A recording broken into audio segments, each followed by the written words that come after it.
Sektor kulturnih in kreativnih industrij nima neke skupne nadnacionalne oziroma medsektorske vizije o potencialnem prispevku za družbeno in gospodarsko rast.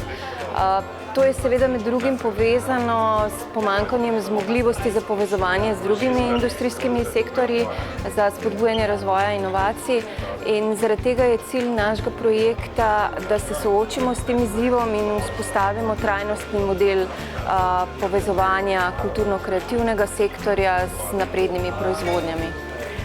Glede na partnerstvo, ki smo ga zastavili na mednarodni ravni, verjamem, da nam bo to tudi uspelo. V projektu sodeluje 12 držav, iz vsake države po ena podporna inštitucija za podjetja oziroma industrijo, skupaj z podporno inštitucijo za kulturni in kreativni sektor. V primeru Slovenije je to Gospodarska zbornica Slovenije, ki tudi vodi projekt, in naš regionalni center kreativne ekonomije, ki deluje v okviru regionalne razvojne agencije LUR.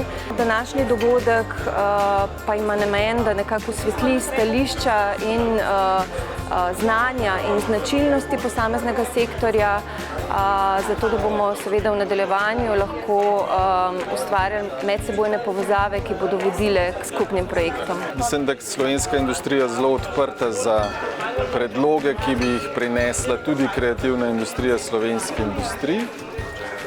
Bojim se pa, da je v tem trenutku še premalo iniciative za slovenske kreativne industrije same.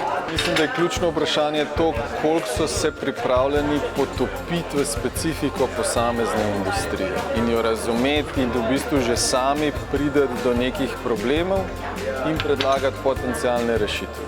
Mislim, da rabijo samo primere dobrih praks, kot je bila današnja Fismanova, da se lažje vživijo, kje je mogoče še področje za njih, potem že začnejo razmišljati v kontekstu svojega okolja pa generirati prve predloge.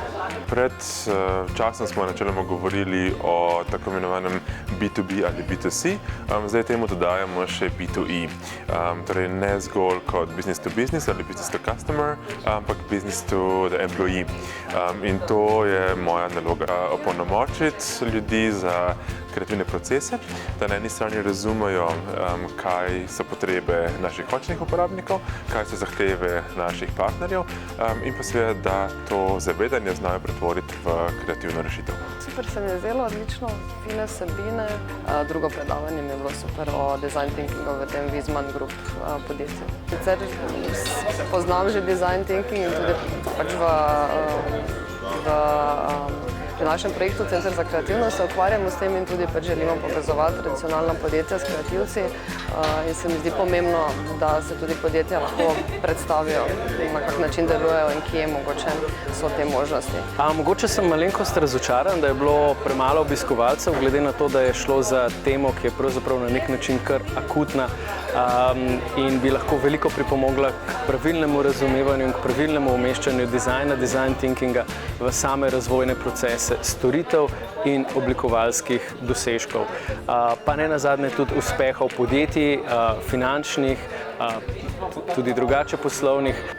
Veliko novega sem se naučila, predvsem všeč mi je to, kako se pokaže ta povezava med oblikovalcem, ker sama sem ilustratorka in oblikovalka in mi je všeč videti tudi druge načine, kako se lahko sodeluje s podjetji. Dobila sem veliko novih idej in zamisli. Super.